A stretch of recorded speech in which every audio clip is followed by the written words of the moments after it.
If you have a Bible, would you turn it please to Isaiah chapter 40, verse 18.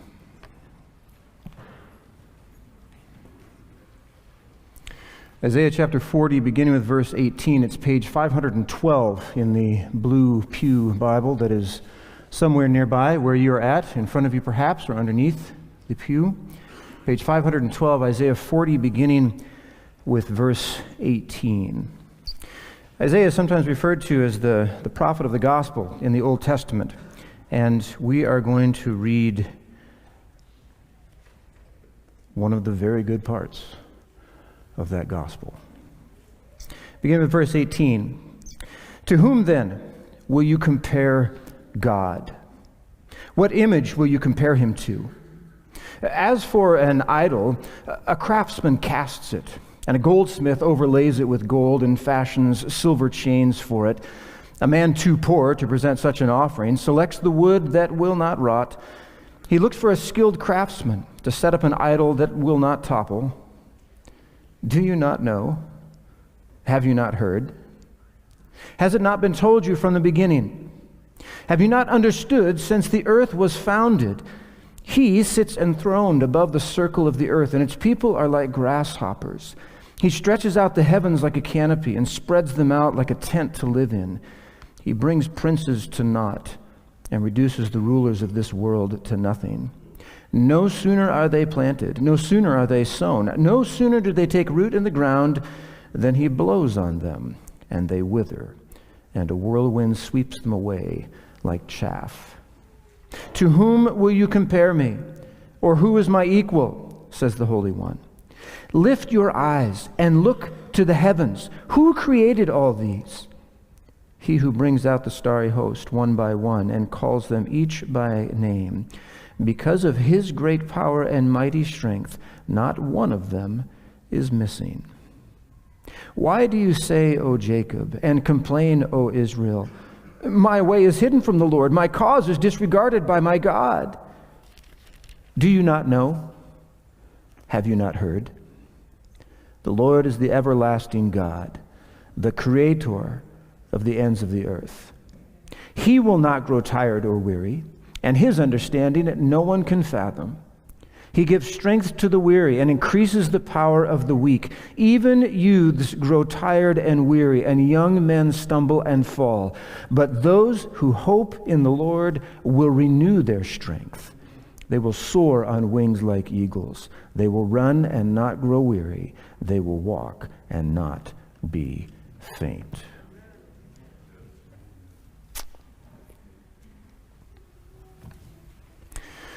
I have not taken a formal survey, but I have a sneaking suspicion that much of the world today is tired.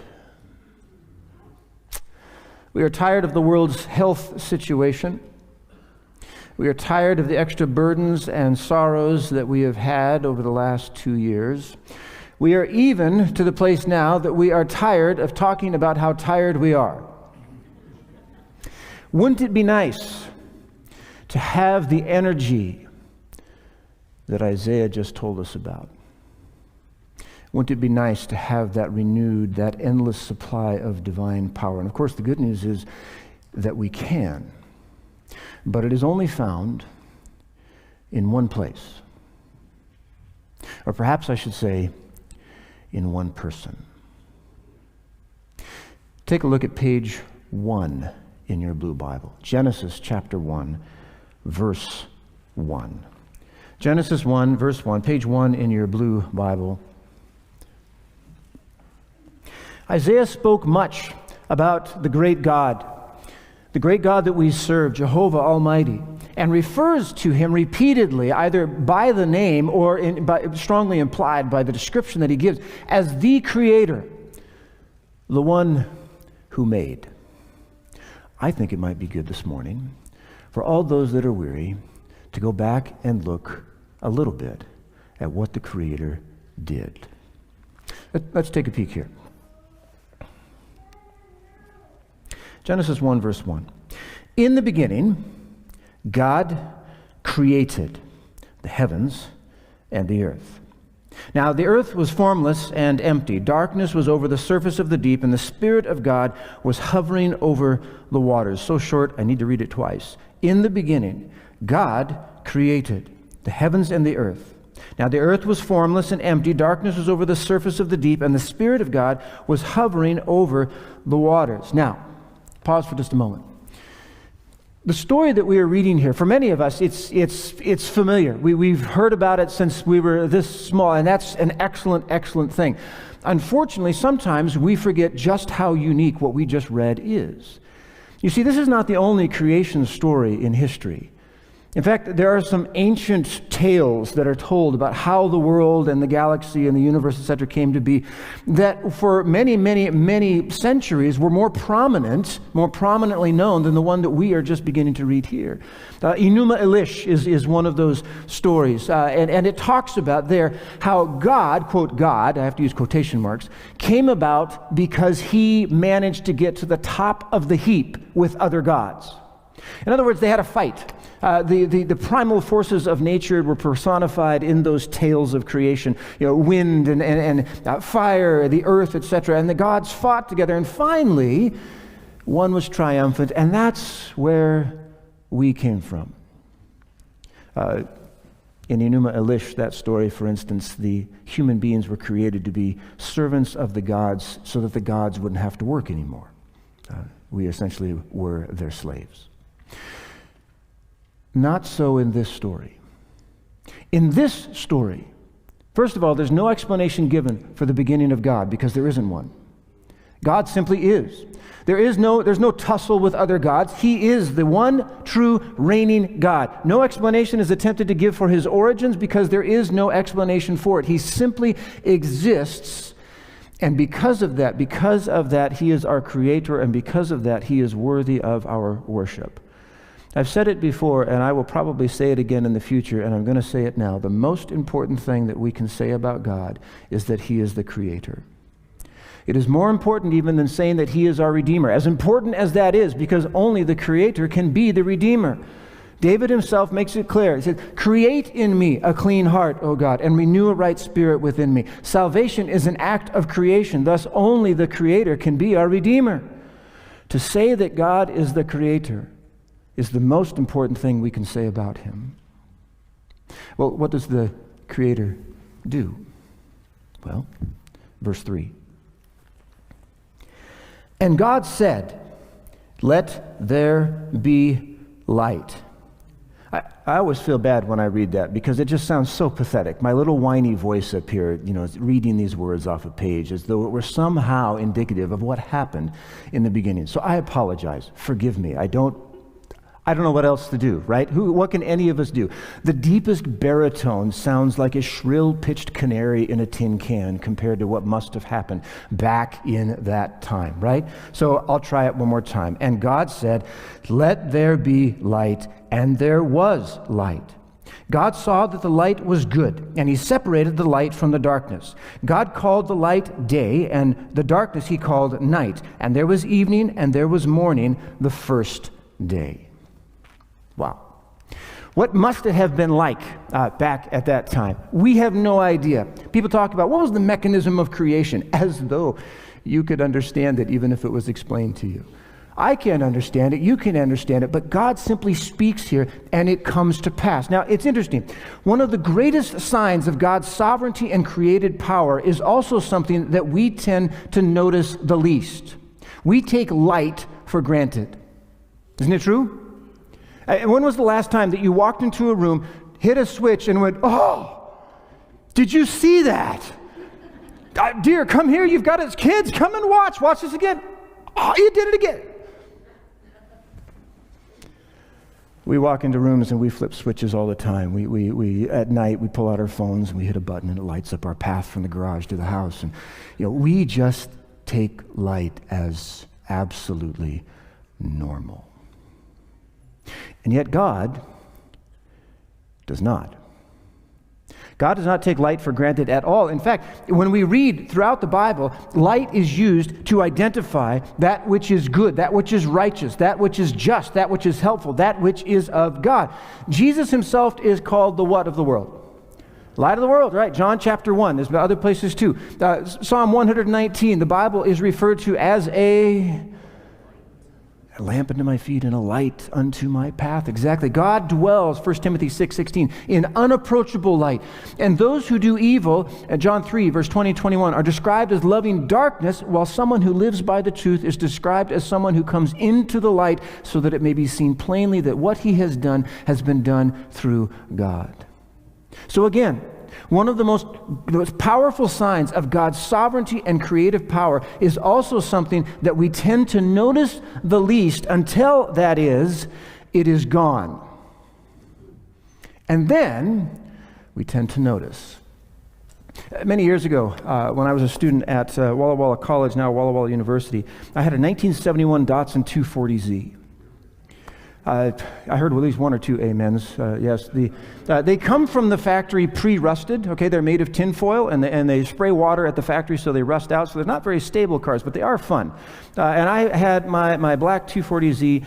The electrical system was not always the most reliable. Okay, and one time when I flipped the switch to turn the lights on, everything quit. And unfortunately, when it did that, I was driving. And it was about this time of year, and there was snow and ice on the road. And I flipped the switch, and poof, everything was gone.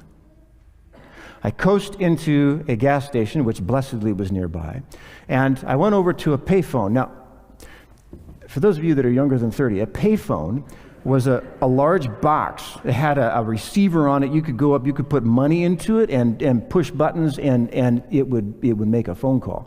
And so I went to the phone booth, and I called a friend of mine back on campus. I said, hey man, I'm stuck out here. Can you come and tow me back? And he said yes, and he comes to the gas station, and I said, so I don't have a tow rope. Did you bring a tow rope? He said, yeah. And he pulls out this 7-foot long rope type thing.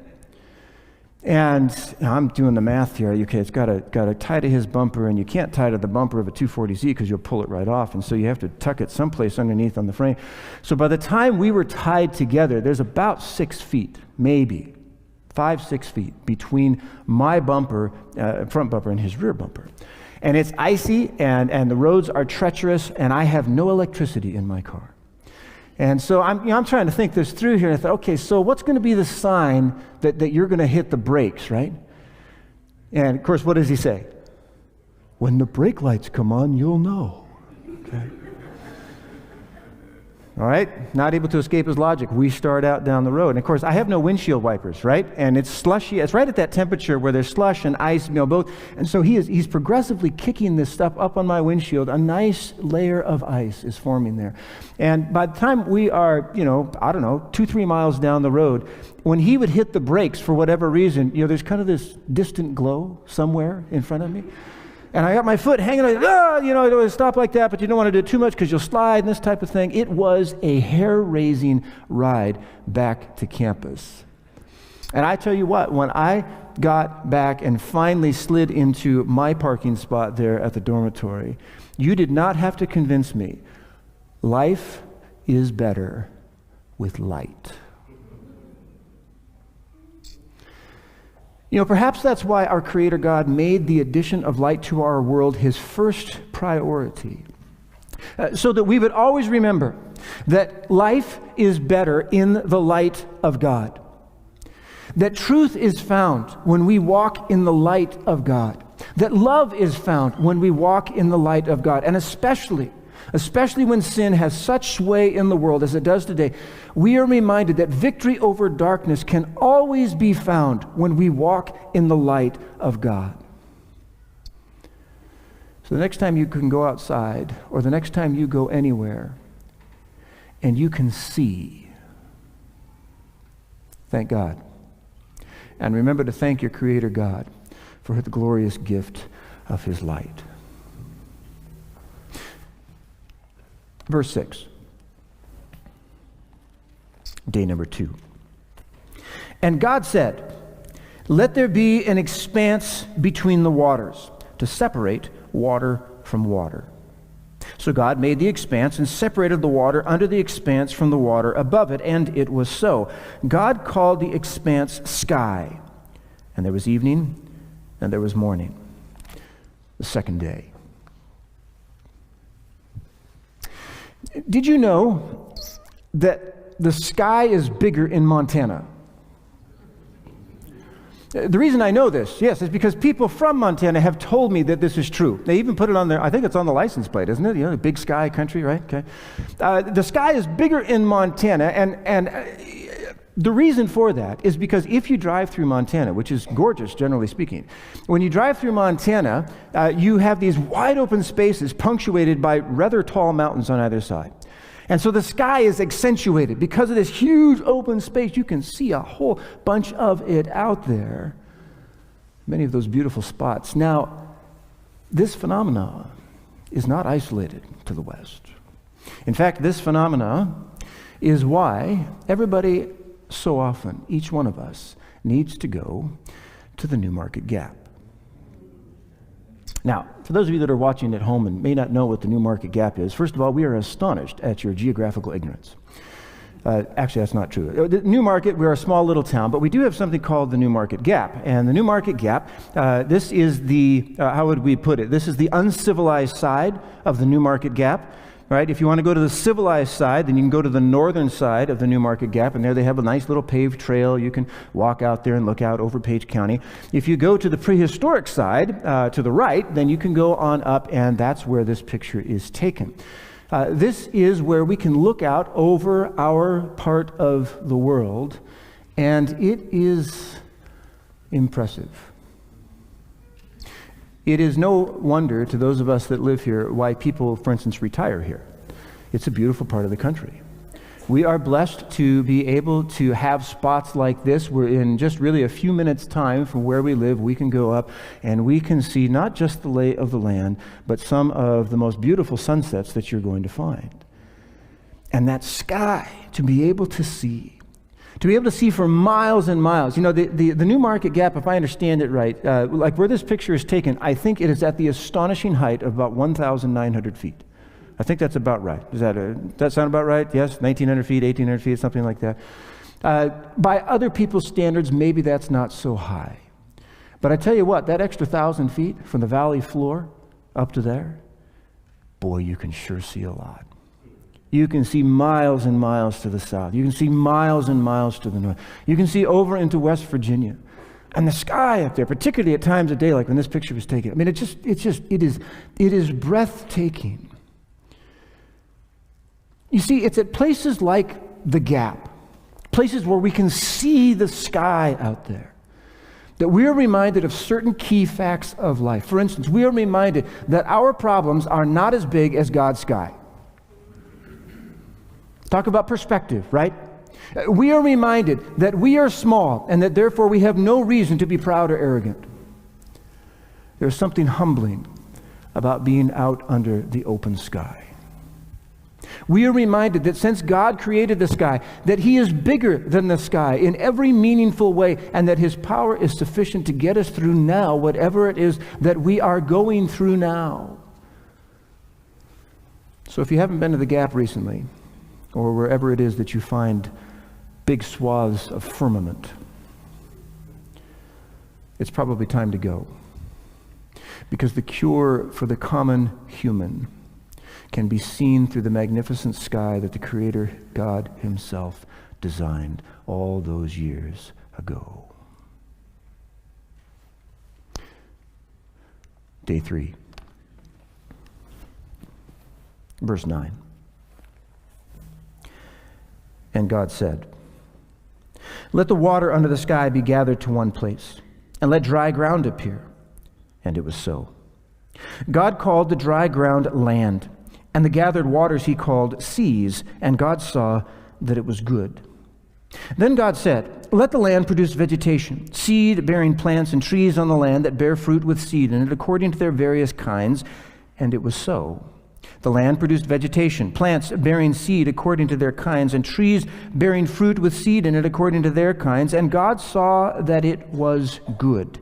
And there was evening, and there was morning, the third day.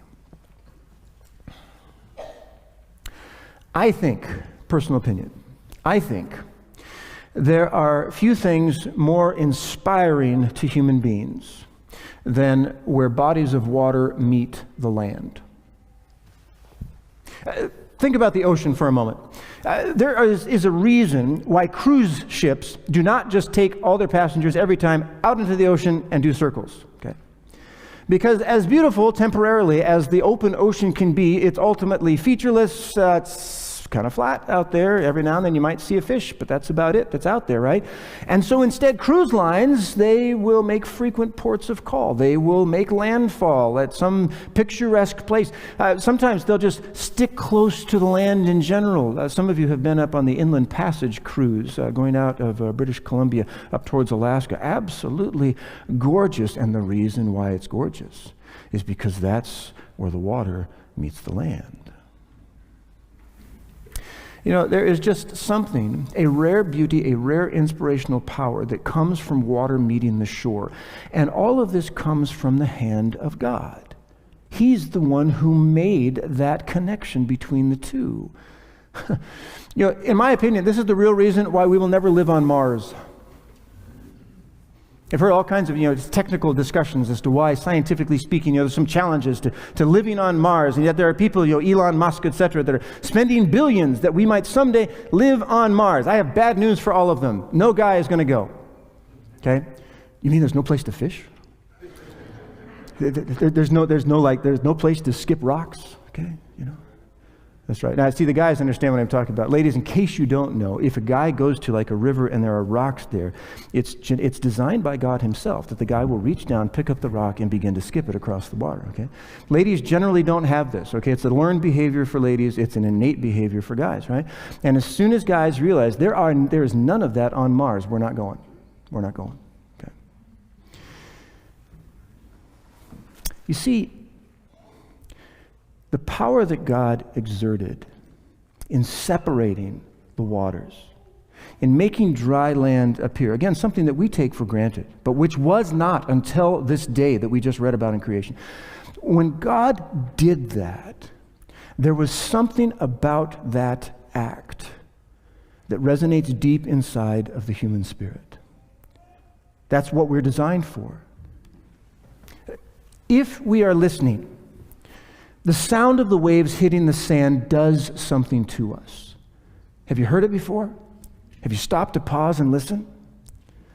If we are listening, the sound of a river flowing over and around rocks stirs something deep inside of our minds. It just does. It reaches deep. If we are looking, the sight of trees or the sky or a mountain reflected in the clear waters of even a small pool can draw us away from our troubles into some place that is far, far better, far more peaceful and whole. For it is when we are in the places where water meets the land that we are drawn back to the very beginning of time itself, to the creation story, to where our Creator God, lovingly, with the whisper of a few syllables from his lips, took the two visible sources of the food on our tables and everything else, earth and water. That's where it all comes from. That's how God designed this world, right? Earth and water.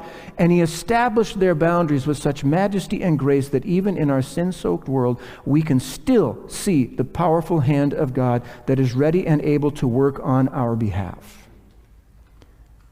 So are you tired? Are you weary? If you are, then go and find where the land meets the water, and open your eyes and see, and close your eyes and listen, and be reminded that God made all of this for your enjoyment. You are not alone. You will be taken care of. That's the message of where the water meets the land. And day 4.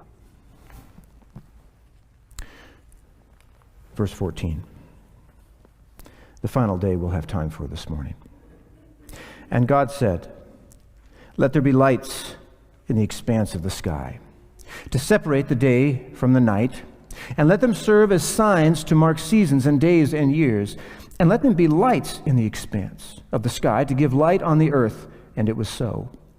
God made 2 great lights, the greater light to govern the day and the lesser light to govern the night. He also made the stars God set them in the expanse of the sky to give light on the earth, to govern the day and the night, and to separate light from darkness. And God saw that it was good. And there was evening, and there was morning, the fourth day. Many of you have heard about when I went to climb Mount Baker out in western Washington State many years ago. What I haven't shared with many of you is one of the practice weekends that we had in getting ready to make that climb. Avalanche danger is real for those that do climbing in that part of the world, and depending upon snow conditions and the temperature, it can be very dangerous. And so one of the essential skills that you need to learn if you're going to do mountain climbing out there is avalanche rescue. Both how to survive an avalanche yourself, and if you got a buddy that gets buried in an avalanche, how to find them. And so we went up onto the slopes there, the southern slopes, a little bit to the east as well, of Mount Rainier, not Mount Baker. Mount Rainier, it's about 410 feet, something like that. And these big, broad shoulders in parts of it. We went up to about 7,000 or 8,000 feet and spent a weekend there to practice our snow camping skills as well as avalanche rescue. Now, I don't know exactly when it happened. I don't know when the moment came. But we started at the beginning of the day, and we made it up to camp, probably by early afternoon. We set things up, dig things out. We made some snow shelters, etc. And then, of course, the sun is headed down, right? And at some point, somebody in our crew, I want to say there were, 5 of us that were there, looked up. Now, what we saw was astonishing. And I confess, this particular picture is not it. This is in the days before everyone was holstered with a cell phone with a camera on it. Okay? So I don't have an actual picture. As I was searching for pictures, this came the closest that I could find on there. When you look up and you are miles away from any source of light pollution, okay, and you look up in the night sky, it is awesome. To some people, it's even terrifying. Some of you probably heard the story many years ago. I want to say it was the 1980s, maybe the 1970s. The power went out in large swaths of Los Angeles, and 911 was flooded with calls about the strange things in the sky. Okay, no one had ever seen it. People had lived there for generations and not seen those things because the power hadn't gone out like that. If there's ambient light from cities, you can pick out the brightest stars, but you do not see all that's out there. Up there on the mountain, we were well over a very large, one of the arms there of Mount Rainier. And Seattle and Tacoma, they were way off in the distance. And you look up and it's just, there's a reason they call it the Milky Way.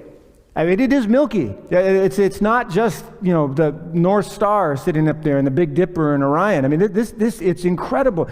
The constellations that we take for granted almost disappear, because there's so many other stars out there.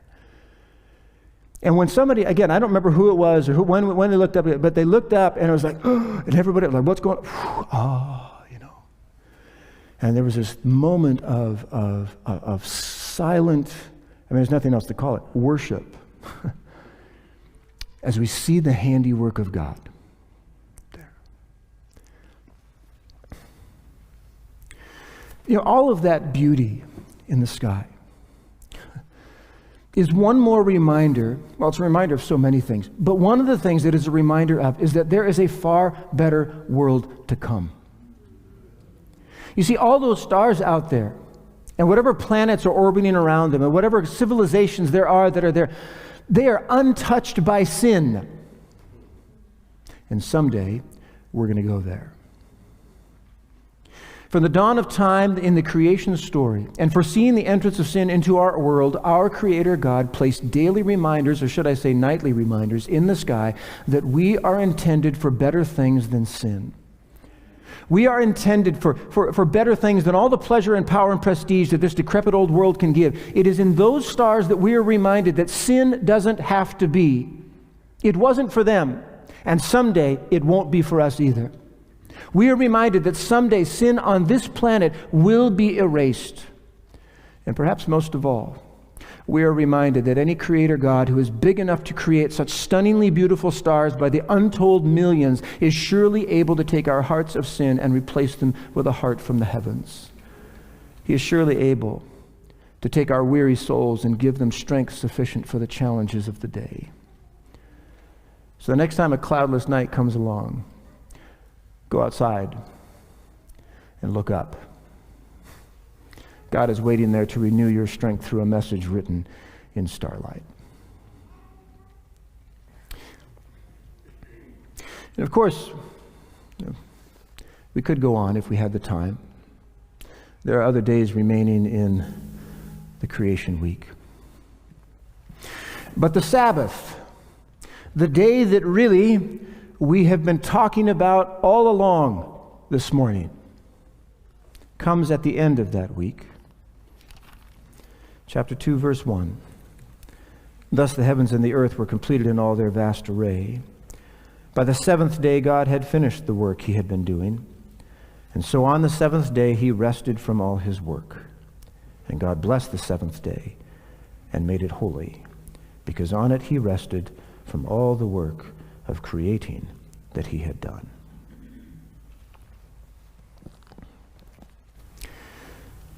The culmination of creation was the Sabbath, the day that we are here gathered worshiping on right now. And there's a reason that the Sabbath is at the end. Because the Sabbath was specifically designed to be a celebration of the creation and most of all of the Creator God. This is exceedingly important because for nearly every week of the last 2 years, most of us have come to Friday night feeling varying degrees of weariness, frustration, and exhaustion. And with that fact sadly in our minds, I cannot help but think that God is wanting us to consider the following. While it is clearly true that the Sabbath will be a special test at the end of time, could it be that the Sabbath is also intended to be one of the greatest channels of strength at the end of time?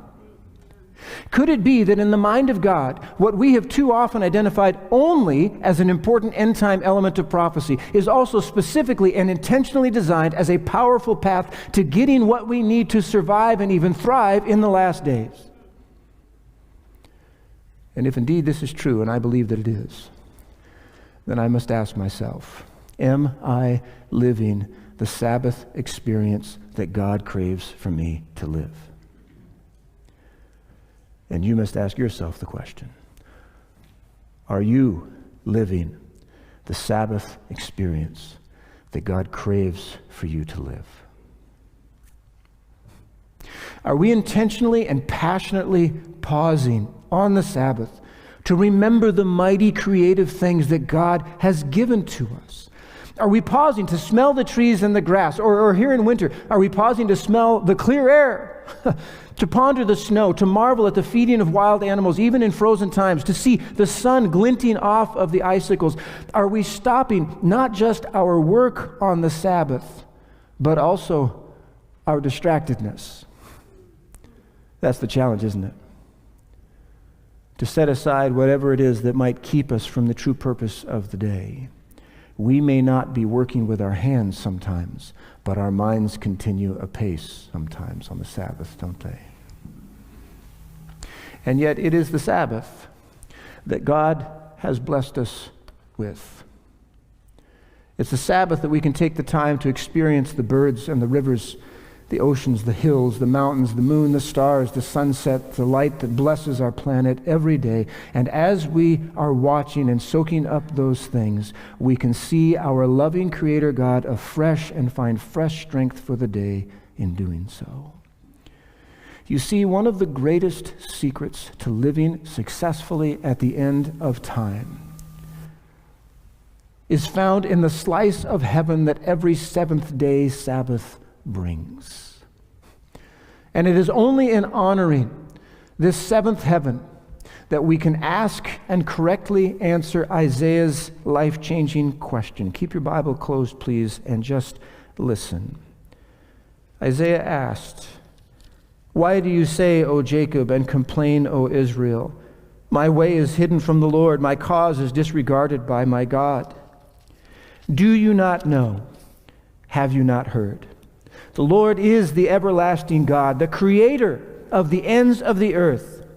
He will not grow tired or weary, and his understanding no one can fathom.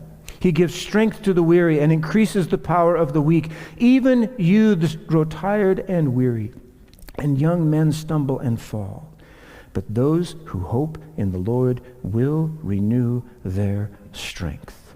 They will soar on wings like eagles. They will run and not grow weary. They will walk and not be faint. Happy Sabbath, everyone. Happy Sabbath.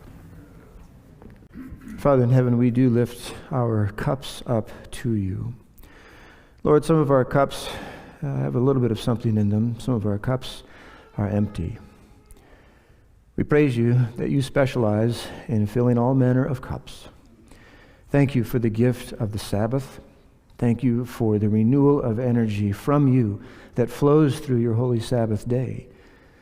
I pray, Lord, that if we have somehow gotten to the place where our observance of the Sabbath is a dry formality, that it does not, for whatever reason, bring us, Lord, into closer connection to you. I pray that today would be the day that changes.